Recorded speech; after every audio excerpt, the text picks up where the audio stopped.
Saudara-saudara, gugus tugas percepatan penanganan COVID-19 pada dasarnya bekerja secara terintegrasi sesuai dengan 6 arahan Presiden dalam rangka membendung sebaran COVID-19. 6 arahan tersebut adalah diantaranya pengujian sampel harus dilaksanakan secara lebih masif lagi, disertai dengan pelacakan kasus positif di masyarakat berdasarkan kajian kontak dekat secara lebih agresif, serta dilaksanakannya isolasi ketat bagi kasus-kasus positif, supaya tidak menjadi sumber penularan di tengah masyarakat.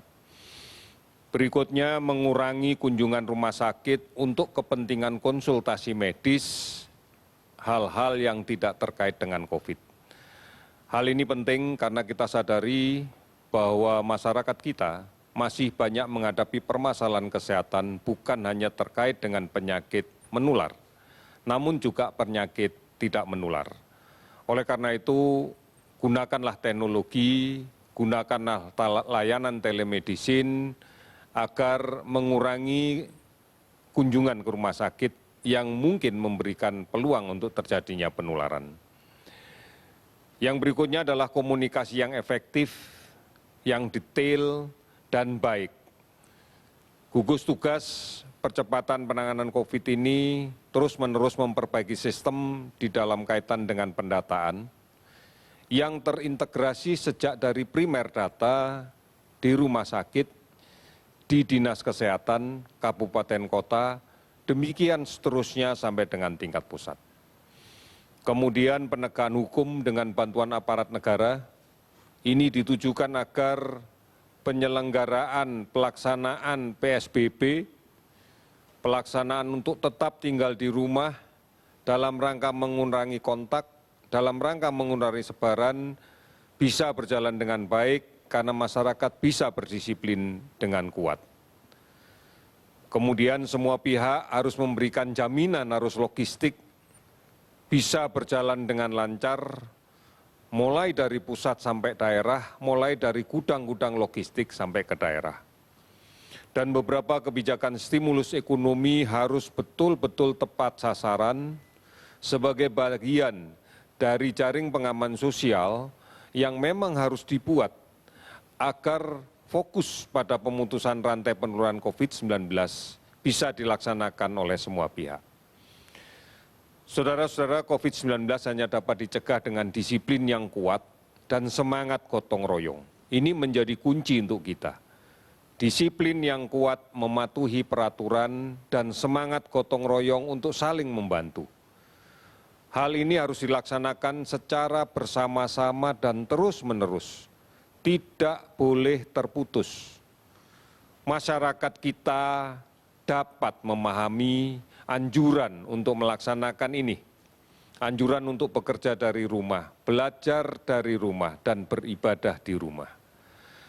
Kita bisa melihat aksi solidaritas di tengah masyarakat untuk menolong sesama dalam masa kesulitan ini telah banyak dilakukan dan ini sebuah sikap yang terpuji.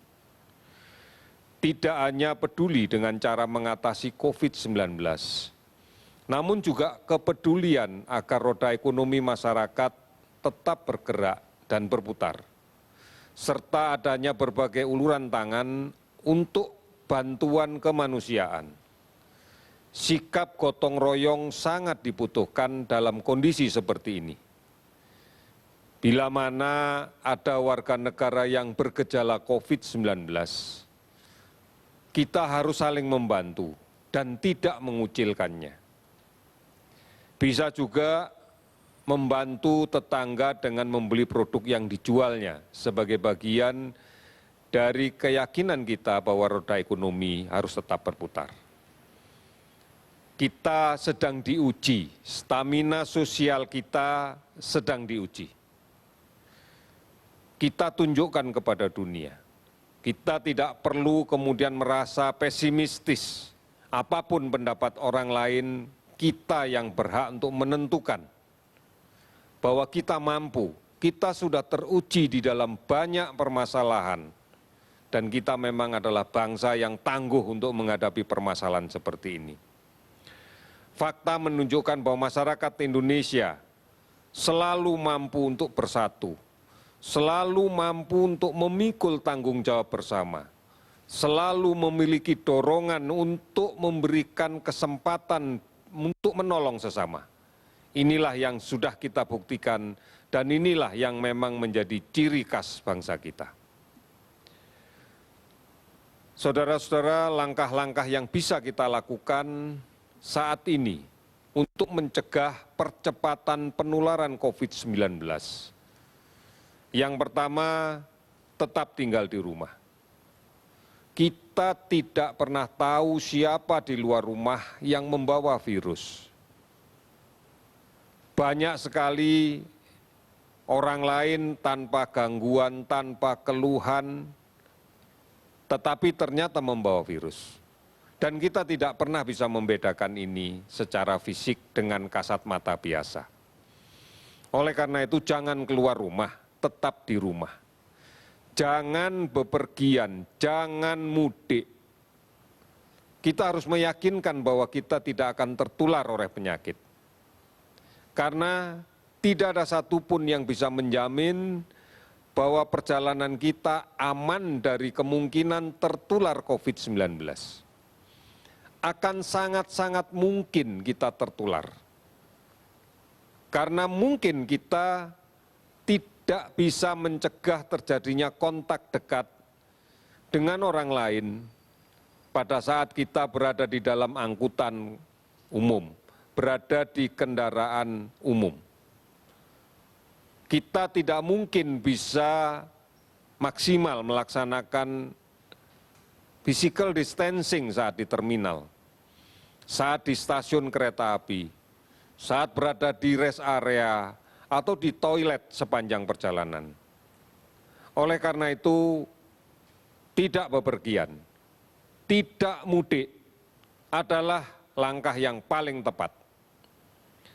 Oleh karenanya, saudara-saudara sekalian, mari bukan hanya kita mencegah agar tidak tertular, tetapi kita juga tidak ingin menjadi sumber penularan di keluarga kita yang berada di kampung halaman. Insya Allah kalau semua keadaan sudah terkendali, kita masih punya peluang untuk bisa kembali ke kampung kita. Yang kedua, gunakan masker. Jika terpaksa keluar rumah, gunakan masker.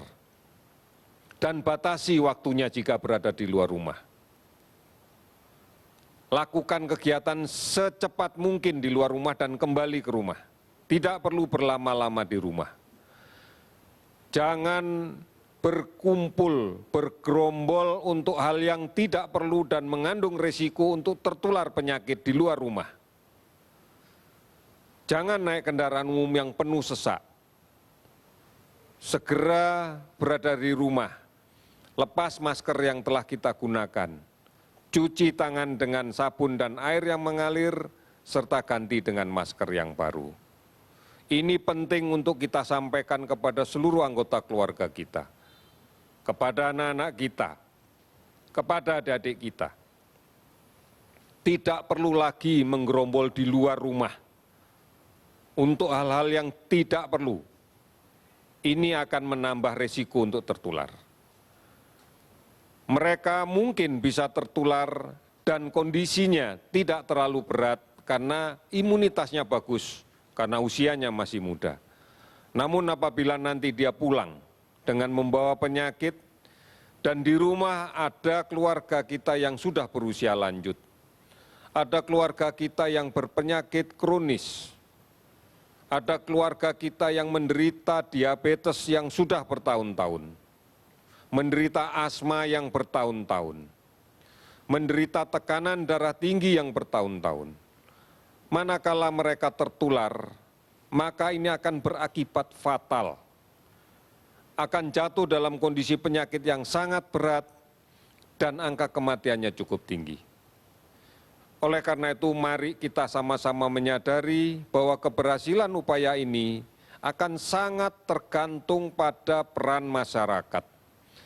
Kerjasama semua perangkat RT, RW, desa, dan keluarga, sampai dengan pelaksanaan isolasi mandiri baik yang dilaksanakan secara perorangan maupun kelompok, dan juga dalam kepatuhan melaksanakan pembatasan sosial berskala besar.